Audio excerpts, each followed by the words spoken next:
Ben, je constate que effectivement l'Occident a fait beaucoup de choses, c'est-à-dire les dispositions d'abord religieuses, urbanistiques, des configurations euh, sociales.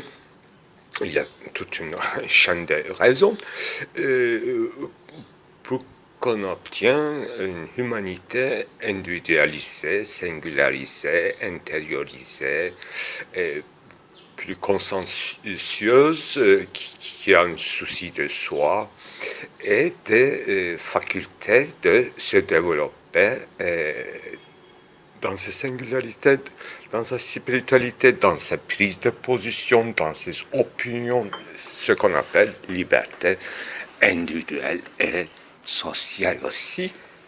Mais ce qu'on constate aujourd'hui, et avec toutes ces capacités de différenciation obtenues, réalisées, manifestes, on a atteint un degré avec ce qu'on appelle terrorisme entre guillemets, mondial et un passage à la société de contrôle qui est devenu par sa nature très difficile parce qu'il n'y a pas une chance sociale totalisée et on ne peut pas diriger ou contrôler d'un centre ou de plusieurs centres, cette totalité. Donc, totalitarisme même dans la politique est devenu difficile, et difficile d'effectuer en tant que tel. Et c'est la chance donc de l'Occident, mais il devrait inventer des nouveaux dispositifs de contrôle et les singularités, c'est-à-dire entrer par une hyper-technologie dans le processus d'identification d'abord, surveillance, et tout ça c'est encore factuel, empirique, c'est-à-dire dépendant de mouvement et d'espace. Donc, tous ces moyens de visionner, de filmer, enregistrer, archiver et divers aspects de l'être humain vivant, et contrôle des comptes bancaires, etc., c'est-à-dire les autres traces archiviques, là, on peut le contrôler plus facilement avec le processus technique. Mais dans sa vivacité, dans sa singularité, dans ce déplacement, là aussi, c'est un sujet empirique et phénoménal. Donc, on peut surveiller, contrôler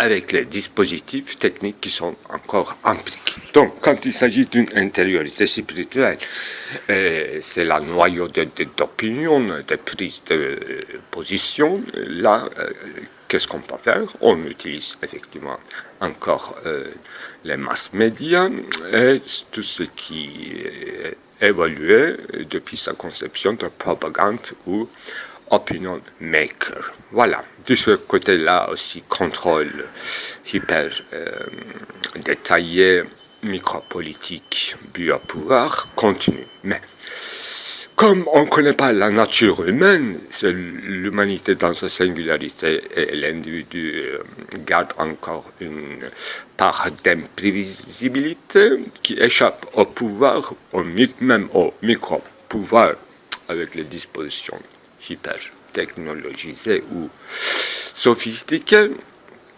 Quelle est cette part incontrôlable chez l'humain? Donc, les forces terroristes, les forces souterraines, daimoniques, surprenantes, c'est-à-dire là où on n'attendait pas, on peut, enfin, ça peut arriver les choses. Donc, c'est ça qui rend sophistication encore plus sophistiquée, en voie de devenir encore plus sophistiquée. Mais la chance de l'Occident, c'est son défaut aussi, cette imprévisibilité et l'impossibilité d'un pouvoir, structurellement impossibilité d'un pouvoir totalisante, force de ces sociétés encore étatiques ou en privé, compagnie privée, devenir encore plus totalitaire dans son effectuation. C'est ça, une grande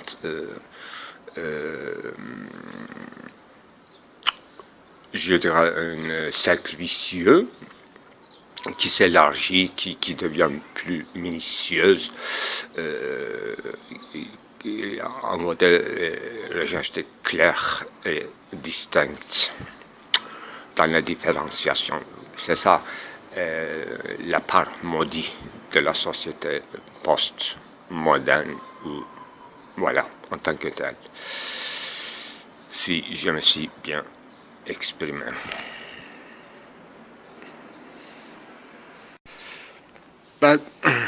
Dans ces dernières décennies, ce qu'on appelait political correctness, être correct politiquement, c'est-à-dire dans le champ public, de toutes sortes de profilations de discours et des attitudes.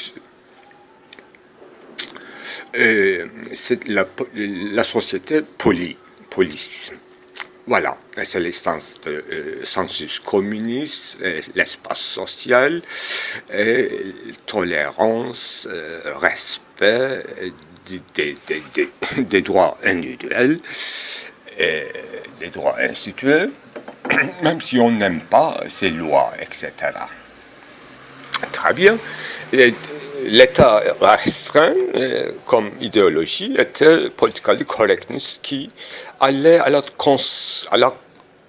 conscience de développement spirituel, intellectuel, philosophique, au sens large du terme de l'Occident, et ça donnait un lieu à une platitude ou unidimensionnalisation qui était déjà diagnostiquée par Herbert Marcuse, d'une sorte d'anonymat fade, etc.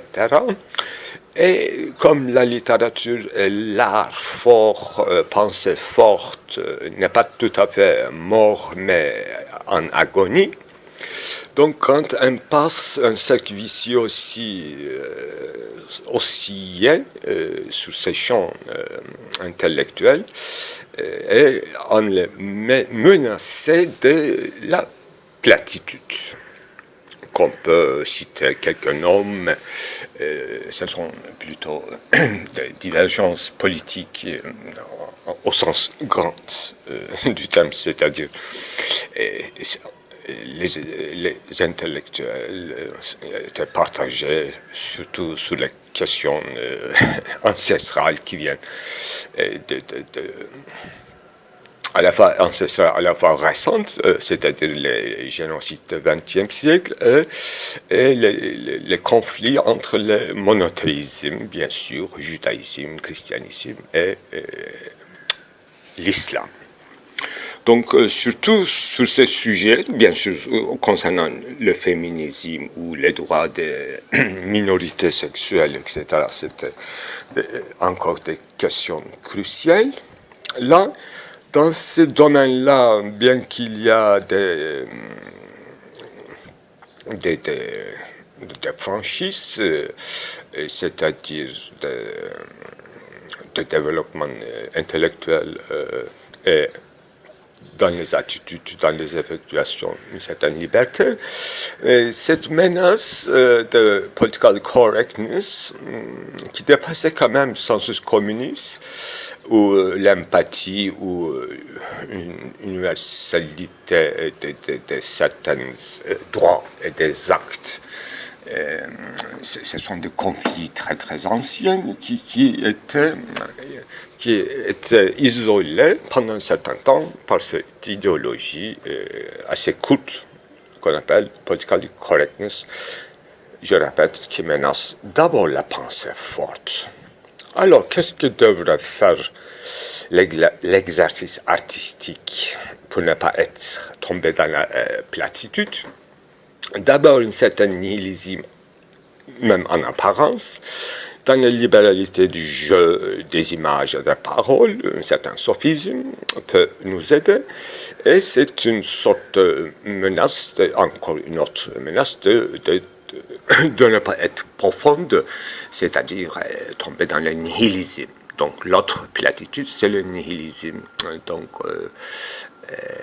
ne pas avoir une croyance en soi. C'est ça, encore une sorte de vide individuel s'installe au lieu de cette vide transcendantal qui nous donne cet esprit de liberté pour, je dirais, remplissement spirituel, intellectuel, qu'on appelle un philosophe, je crois, chez Husserl. Donc, remplissement du vide. Tant mieux qu'on a un vide transcendantal, comme suggère Gérard Granel, ce vide bizarre, sans cadre, en plus dans une finitude. C'est une chance d'avoir un vide, un espace vide qui nous donne un minimum de liberté, ne serait-ce que pour commencer.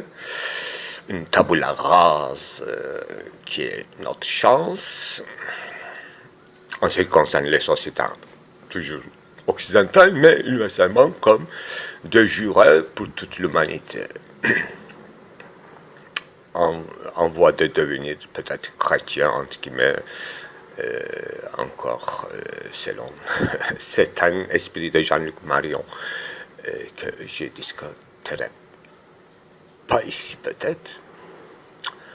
Alors, ma solution comme exercice de style, c'est d'abord passer par cette épreuve du nihilisme, sans tomber dans la platitude, donc être d'abord se débarrasser de political correctness, donc être un certain extrémisme dans les exercices, c'est-à-dire moderne, ce qu'on appelait moderne à l'époque de Baudelaire. Donc, être frappant, frapper les esprits, animer, faire questionner, servir à l'interrogation profonde. Donc, servir, non pas être. Alors, en ce qui concerne être, donc, se mettre dans les états, dans des gestures et des postures improbables, qui même forcent les limites de l'art et de la pensée institutionnelle qu'on appelle tradition philosophique, etc. Donc, la philosophie contemporaine française en a essayé, surtout Deleuze, Foucault, Lyotard, bien sûr, Derrida, Agamben, maintenant, après Foucault, etc., qui dérangent, qui ont réussi quand même déranger et déconstruire les platitudes de pensée d'abord, bien sûr, c'est tant mieux. Mais comment il faut aller plus loin, surtout dans cette extra-violence mondiale, d'une part hyper technologique, étatique ou des compagnies privées, et d'autre part, au sens étroit du terme, du terrorisme, et l'autre platitude de bon sens. C'est ça.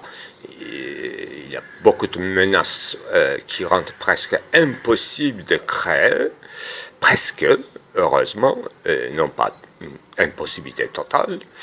Et nous avons encore à faire avec cette coffre du possible qui est notre chance transcendantale qui attend d'être manifeste, effectué, cette petite trésor caché qui est pensé.